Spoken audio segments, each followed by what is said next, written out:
कई बार जिंदगी में ऐसा लगता है कि हमें लोग समझ नहीं पा रहे हैं या हम लोगों को समझने में कोई भूल चूक कर रहे हैं। कई बार जिंदगी में ऐसा लगता है ना कि आपका पार्टनर, आपका स्पाउस आपको कह रहा हो या कह रही हो, या कहीं ना कहीं कम्युनिकेशन गैप है या हम एक दूसरे को समझ नहीं कर पा रहे हैं। कई बार ऐसा भी मुकाम आता है जहां मेरे खुद के माँ बाप मुझे समझने में असफल रहते हैं, या कई बार ऐसा भी होता है कि मैं काम पर हूं, मैं ऑफिस में हूं और मैं अपना काम दिमाग लगा के, ध्यान से मन लगा के नहीं कर पा रही हूं। पढ़ाई करने में भी कंसंट्रेशन नहीं हो पा रही है, बहुत चीजों में मुझे दिक्कत हो रही है, मेरे बहुत मूड स्विंग्स हो रहे हैं, मुझे बहुत खराब फील हो रहा है या मुझे बहुत डाउन फील हो रहा है। ये हम सबके साथ होता है। It happens to the best of us, right? तो आज इस सीरियस नोट पे मैं डॉक्टर गरिमा गुप्ता, एक साइकोलॉजिस्ट, एक साइकोथेरेपिस्ट और एक मेंटल हेल्थ कोच, आप सबके लिए यहाँ इमोशनल इंटेलिजेंस पे वीडियो लेकर आई हूँ। IQ सबको पता है। IQ क्या होता है? Intelligence quotient. EQ क्या होता है? हमारा इमोशनल कोशिएंट, जिसके बारे में हम जानते तो है, सुना सुना सा लग रहा है, पर हम इसके बारे में बात बहुत कम करते हैं। आज का गेम चेंजर है हमारा ये नया टॉपिक, इमोशनल इंटेलिजेंस। और ये किसी और के बारे में नहीं है, ये आपके बारे में। आप अपने इमोशंस कैसे हैंडल कर सकते हो, आप अपने इमोशंस कैसे स्टेबलाइज कर सकते हो, और आप इमोशनली कैसे इंडिपेंडेंट हो सकते हो। तो आज हम सीखेंगे इस वीडियो के द्वारा कैसे अपने आप को इमोशनली इंटेलिजेंट बनाते हैं, कैसे अपने आप को इस दुनिया में, सराउंडिंग्स में स्टेबलाइज करते हैं और अपने ऊपर कैसे विश्वास बढ़ाते हैं। ये EQ का जो कॉन्सेप्ट है, ये रिलेटिवली नया कॉन्सेप्ट है, और ये जो टर्म है इमोशनल इंटेलिजेंस, ये कॉइन 1990 में किया गया है by Peter Salovey and John Mayer. लेकिन इसको फेमस करने में डैनियल गोलमैन का बहुत बड़ा हाथ है। आज हम एक गेम खेलते हैं। मैं आपको एक इमोजी दिखाऊंगी और आपको गैस करना होगा वो इमोजी किसके बारे में है, राइट? 1 2 3 स्टार्ट। मुझे ये बताइए ये इमोजी किसके बारे में है? Easy to guess, right? Yes, it is a happy emoji. तो जब हम इमोशनल इंटेलिजेंस की बात करते हैं तो हम एक हैप्पीनेस पे फोकस करते हैं जो हमारे अंदर से आती है। कहने का मतलब है दोस्तों कि इमोशनल इंटेलिजेंस, IQ दोनों इंपॉर्टेंट है, दोनों ही इंपॉर्टेंट है। एक आपको सूझबूझ, समझदारी से इस दुनिया में रहना सिखाती है, दूसरा आपका करियर इंक्रीज करती है और आपको सक्सेस की वो मुकाम तक पहुंचाती है जहां पहुंचना आपके लिए मुमकिन हो। बहुत IQ EQ हो गया, तो मैं आपको एक कहानी सुनाती हूँ। तो दोस्तों, जंगल में ना एक हाथी था जिसका नाम था गजेंद्र। हाथी आपको पता है बड़ा लंबा चौड़ा होता है, राइट? उसको डिफीट करना इतना आसान नहीं है। तो वो तालाब पे पानी पीने गया। वहां तालाब पे और भी जानवर थे, उनमें से एक मगरमच्छ था और उसने उस हाथी का पैर पकड़ लिया जोर से। हाथी ने चिंगाड़ा, कोशिश करी, सब कुछ करके देखा, पर वो मगरमच्छ इतना जिद्दी था, उसने पैर नहीं छोड़ा और उसके हाथी के पैर में उसके दांत गड़ने लगे और खून बहने लगा, जिससे और मगरमच्छ भी आने लगे। वहीं एक चिड़िया ये चीज सारा देख रही थी और उसके मन में ना इमोशनली हाथी के लिए दया आई और उसने अपना दिमाग इस्तेमाल करके अपनी सहेलियों को इकट्ठा करके उस झील में, उस तालाब में पत्थर डालने शुरू कर दिए। धीरे धीरे वो पत्थर क्रोकोडाइल्स को भी लगे, पानी का लेवल भी बढ़ा और उससे वो डिस्ट्रैक्ट हो गए और हाथी अपना पैर छुड़ाकर बाहर निकला। कहने का मतलब ये है कि आपको इमोशनल इंटेलिजेंस भी चाहिए तो साथ के साथ IQ भी चाहिए, और दोनों एक साथ एक छोटी सी चिड़िया को भी इतना इंपॉर्टेंट बना देते हैं कि अगर आपको लगता है आप बहुत छोटे हो, आप ये सब नहीं कर पाओगे, तो आपको अपने अंदर कॉन्फिडेंस करने के लिए ये कहानी बिल्कुल एप्ट है।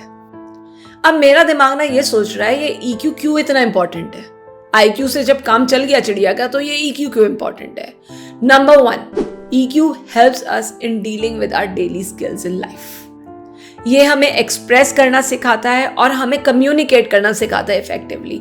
हमें दोस्त बनाना सिखाता है, हमें पार्टनर बनाना सिखाता है और हमें लाइफ के हर रिलेशन को बैलेंस करना और इमोशन को बैलेंस करना सिखाता है। थिंक अबाउट अ टाइम जब आपको एक ग्रुप प्रोजेक्ट मिला है, चाहे आपकी कंपनी में, चाहे आपके स्कूल में, चाहे आपके कॉलेज में।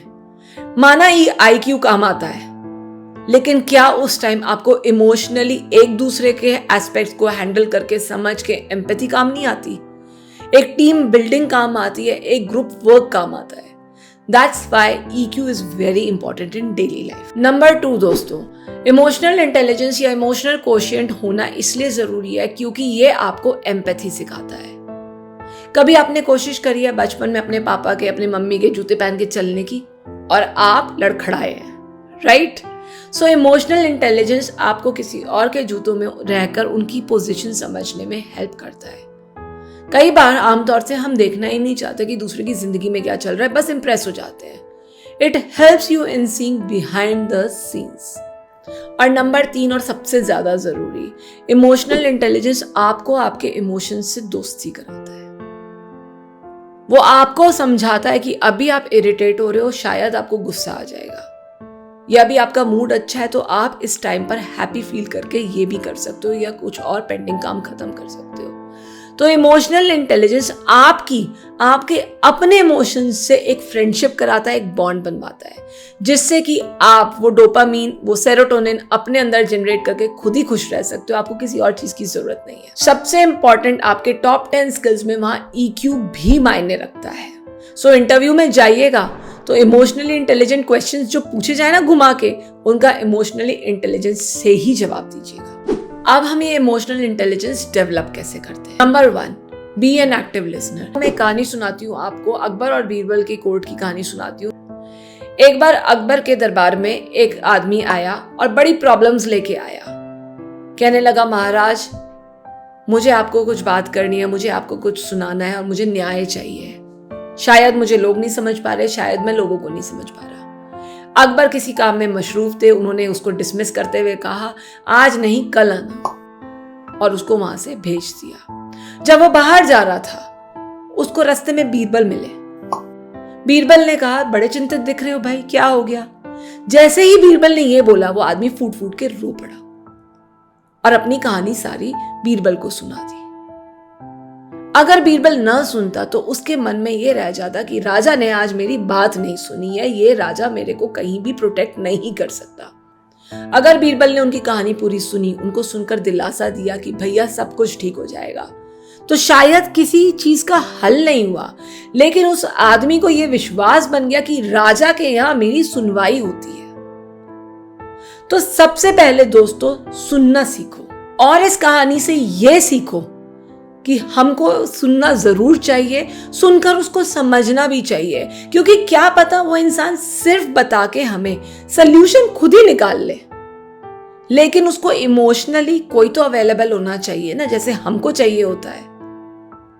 सो सुनो, ताकि आप इमोशनली इंटेलिजेंट अपने आप को महसूस करा सको। स्टेप नंबर 2, इमोशनली इंटेलिजेंट होने के लिए काइंड हो। काइंडनेस सबके लिए है, मैंने माना, पर सबसे पहले जरूरी है कि आप अपने लिए काइंड हो। कई बार ना लाइफ की रेस में ना हम आगे बढ़ते बढ़ते बढ़ते बढ़ते अपने आप से हार्श हो जाते हैं। हमें समझ नहीं आता है कि हम अपने आप को किन लिमिट्स तक टेस्ट करने लगे हैं। परफेक्शनिज्म के चक्कर में, या रिश्तों को निभाने के चक्कर में, या सब कुछ ठीक करने के चक्कर में, या फर्स्ट आने के चक्कर में, या परफॉर्मेंस पूरी करने के चक्कर में, या गोल्स पूरे करने के चक्कर में, किसी भी चक्कर में, किसी भी लूप में फंसने के बाद हम अपने आप से इतना हार्श होने लगते हैं कि हम अपने आप के साथ एम्पैथी फील करना भूल जाते हैं। होता नहीं है कितनी बार कि घर में कुछ भी गलत हुआ है, हम ब्लेम अपने ऊपर लेते हैं, ये चारों तरफ कुछ भी गलत हुआ है, हम अपने ऊपर ब्लेम लेते हैं। हम अपने आप से ना काइंडनेस भूल जाते हैं। हम दूसरों के साथ जरूर काइंड होते हैं कि आप ऐसे कर लो, वैसे कर लो, और बहुत अच्छी तरह उनकी सुन के उनका सोल्यूशन देते हैं, बट हम अपने लिए बहुत रूड हो जाते हैं। सो इमोशनली इंटेलिजेंट होने के लिए be kind to yourself first. Step number 3, managing emotions. एक बार एक बहुत बड़े CEO की एक मीटिंग चल रही थी। वो मीटिंग देश के बारे में थी, देश की टेक्नोलॉजी डेवलप करने के बारे में थी, और उसी टाइम उन्हें खबर में आती है कि उनकी मां का देहांत हो गया है। आप लोग क्या सोच रहे हैं कि वो उठ के चले गए होंगे? नहीं, उन्होंने अपना गला साफ किया, खड़े हुए, पानी पिया, और फिर वो मीटिंग कंटिन्यू करी। He was able to balance his emotions, manage his emotions, क्योंकि उस टाइम उनकी प्रायोरिटी देश था, उनकी कंट्री उनके लिए, उनकी माता से इंपॉर्टेंट थी। So balancing emotion, managing emotions help you in prioritizing your work. आपको अपनी लाइफ में सही चॉइसेस करने के लिए भी प्रेरित करती है. So learn to manage emotions. कई बार मेरे साथ ये सिचुएशन हुई है. When I was working in a hospital, मेरी बॉस जो कि मुझसे उम्र में कम थी, she used to scold me. तो क्या मैं रोने खड़ी हो जाती? क्या मैं डिसरिस्पेक्टफुल फील करती? नहीं. Take it as a learning कि आपको कुछ समझाया जा रहा है, कोई अपना वक्त निकाल के आपको कुछ समझा रहा है. That is how you maintain a high EQ. Step number 4, practice empathy.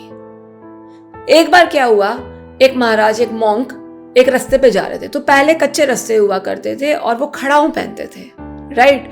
तो वो खड़ाऊ पहन के वहां जा रहे थे. इतने में क्या हुआ, उनको एक बिच्छू दिखा साइड में. अब लोग चल रहे थे उस रास्ते पे, उस बिच्छू को थोड़ी ना पता था. तो उन्होंने क्या किया, उस बिच्छू को उठाया और उसको साइड रखने के लिए पेड़ के नीचे चले गए ताकि उसको कोई कुछ लेना अपनी खड़ाऊ से. उनका शिष्य चुपचाप ये सारी चीजें देख रहा था और देखते देखते क्या हुआ, उस बिच्छू ने उनके डंक मारना शुरू करा और उस मॉन्क के हाथ से खून निकलना शुरू हुआ. फिर भी उन्होंने जाके उस बिच्छू को साइड रखा और आ गए. शिष्य हंसने लगा, मुस्कुराया, कहा, महाराज ये सब क्या था, वो आपको काट रहा था, फिर भी आप उसको उठा के साइड रख कर आए. तो उस मॉन्क ने एक बहुत गजब की बात बोली. जब वो बिच्छू होकर अपना फर्ज नहीं भूल रहा कि उसको अपनी जान बचानी है मुझे काट कर, तो मैं एक मॉन्क होकर अपना फर्ज कैसे भूल सकता हूं कि मुझे हर इंसान की, हर जीव जंतु की जिंदगी बचानी है. जब तक हम एम्पैथी फील नहीं करेंगे, जब तक हम फील नहीं करेंगे कि हमारा फर्ज भी रहता है, हम सबसे एक्सपेक्ट करते हैं कि be kind to us, be empathetic to us, but हम कहां हैं इसमें. तब तक हम अपने इमोशंस को ना ऊपर नीचे होता देखते रहेंगे. So be like that monk and do what is required by you at the moment. Step number 5, सोचो और फिर एक्शन करो. पहले सोचो फिर करो, सोचो फिर करो, ये तो हम एजेस से सुनते आए हैं. Think before you speak, think before you act, think before you think. अगर आप सोचोगे नहीं वाइजली तो आप स्ट्रैटेजिकली उसकी स्ट्रैटेजी भी नहीं बना पाओगे, आप उसका प्लान नहीं बना पाओगे, आप उसको कंसोलिडेट ही नहीं कर पाओगे और आप रैशनल डिसीजन लोगे. क्योंकि दोस्तों लाइफ हमेशा आपको 2 चॉइस देती है, करो या मत करो. आप वो बनते हो जो आप चूज करते हो. सो पहले सोचो कि आप क्या चॉइस कर रहे हो. किसी ने आपको कुछ फीडबैक दिया है, सोचो.